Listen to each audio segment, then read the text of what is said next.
Hello everyone, I'm Stephen with Trace Digital Forensics. Welcome to our first video. I wanted to take a few minutes to talk with all of you about preserving evidence, and this is on my mind today because of a case that I read about on social media and then news happened not too far from where I live. And in this particular case, an adult staff member at a high school is accused of communicating via Snapchat with a 14-year-old girl, which I believe would make her a freshman in high school, and supposedly inviting her on to dates and that sort of thing. I'm not a lawyer, so I don't know from what was described if there were any laws that were potentially broken. Definitely misbehavior for an adult school staff member to be acting this way with an underage girl. And so they're investigating, and it's been a little news over that. And one of the things that I read was that the school police officer advised this girl to, or directed her to block this staff member on Snapchat so that he couldn't send her any more messages. And that seems kind of like common sense advice. It's kind of thing as a parent you would want to encourage that. But from the perspective of gathering evidence, it was really bad advice. And so the immediate result of what he advised her to do is that she can no longer access the messages that this man sent her. So I don't know what was in them. But presumably those messages would be useful for determining if what's alleged is true, and if it went further than that. Did he send her inappropriate pictures? Did he ask her to send inappropriate pictures and that sort of thing?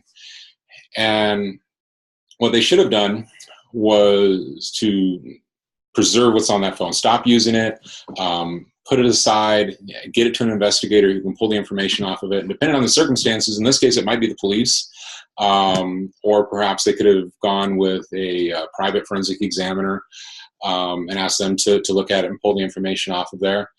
And so what I want to advise you is, if you think a crime has been committed, or you think there's been some employee misbehavior or whatever, you need to preserve evidence, and it's on your phone, it's on your computer, stop using it. If we're talking about a mobile device, one of the safest things you can do, it's my daughter there, just swipe up on my phone, hit that little airplane there, now it's in airplane mode, so we're not going to get any more Wi-Fi or Bluetooth or cell signals, which means we're not going to get any more messages, and basically going to preserve everything that's on this. I'm going to keep it charged, and I can take it to a forensic examiner, take it to the police, and they can pull the evidence off of there that they need. Similar advice with the computer. It gets a little more complicated, but stop using it. Don't have people keep working on the computer that's got evidence of whatever. You need to have your forensic people look at it, whether it's internal people, private company like mine, or the police, depending on what you find. Stop using it. Take it off the network. If it's on, leave it on until they can get to it. If it's off, leave it off. And don't let anyone else touch it. Don't let anyone do an amateur examination. It's really easy to accidentally change things, to overwrite potential evidence, to accidentally add new evidence. So just leave it like it is. Talk to your experts and let them work on it. And it gives them the best chance of recovery. And just so we understand what we're talking about, the Snapchat case I already talked about. But there are other situations where you've got deleted evidence that you're hoping to recover. And as you continue to work on that computer or that mobile device, you lessen the chance of any of that information being recovered.